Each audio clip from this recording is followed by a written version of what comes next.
How do you manage freelancers and outside workers? I am Jonah Wilson, the VP of Marketing at Convirza, B2B software, and we have a variety of agencies and people who are freelancers hiring for project, and I have had some terrible experiences and a few good ones, and I wanted to share all of my mistakes so hopefully they can help you.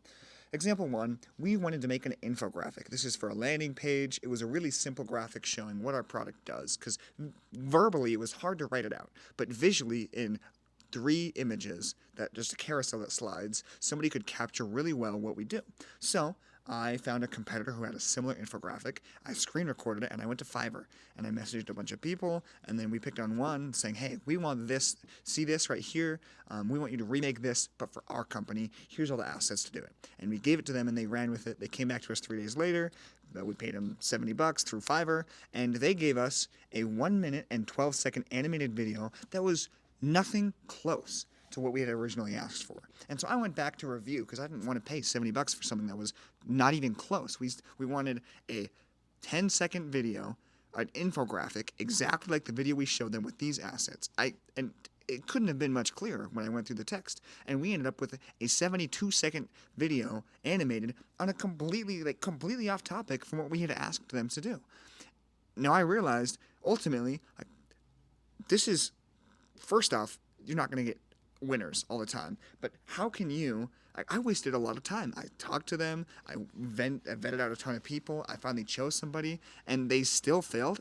It took at least an hour of my time to compile everything, talk to everybody, pay them, and then I got nothing for it. So that is a perfect example of a terrible use of time with outsourced people that cost me money, cost me time and attention, and didn't even solve the problem.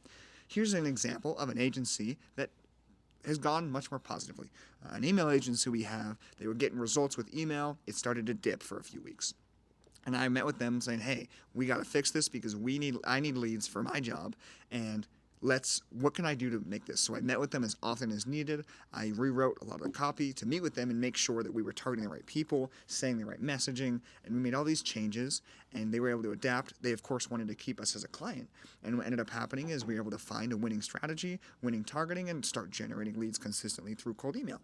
And the difference there was I was able to set much clearer expectations, and I was much more involved in the whole process, which takes a lot of time, but it led to a significantly better result. If I was that involved in the Fiverr person who I gave the materials to, who I was expecting others going to know what to do, they obviously didn't, then if I would have been that involved, I would have gotten a much better output. So how can you manage these freelancers? Well, I'm going to give you my quick tip rules that make the biggest difference for me.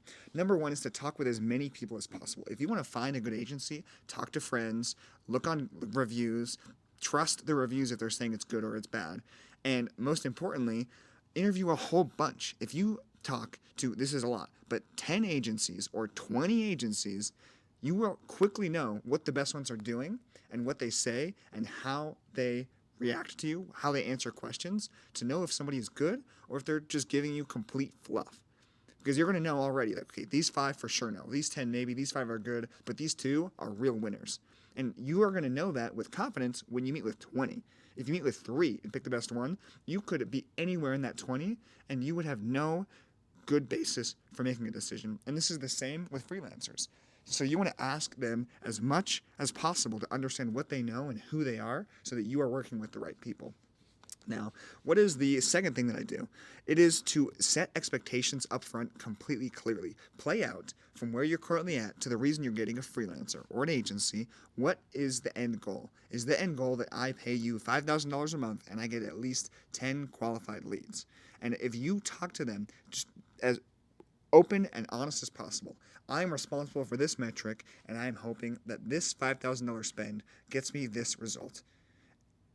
They can't always guarantee it, but they can certainly give you an accurate picture, especially if you can articulate it well, about what the expectation is. And that way, when the relationship is maybe not getting enough results or it's doing great, you have a really clear benchmark, and they, most importantly, have a clear benchmark where they can say, hey, I know we had talked about 10, we're dealing with these struggles, we're working through this, and it makes it really easy to problem solve because you're looking at the problem from the same angle rather than they're trying to keep you, but they had way different expectations than what you had in terms of leads and price, and that leads to a complete mismatch, which ultimately wastes your time, your money, it wastes their time, and 3 months go by and $15,000 down the drain, and you're no closer closer to getting the ultimate objective of leads. That is how I was able to manage freelancers better, through setting expectations, working with them often, and ensuring that I did enough due diligence to make the right choice from the get-go, because that is absolutely crucial, because winners win. And if you find an 8 out of 10, you're going to get 8 out of 10 results. And if you look through 20 people to find the 9.5 out of 10, you will get outsized results far beyond anything else.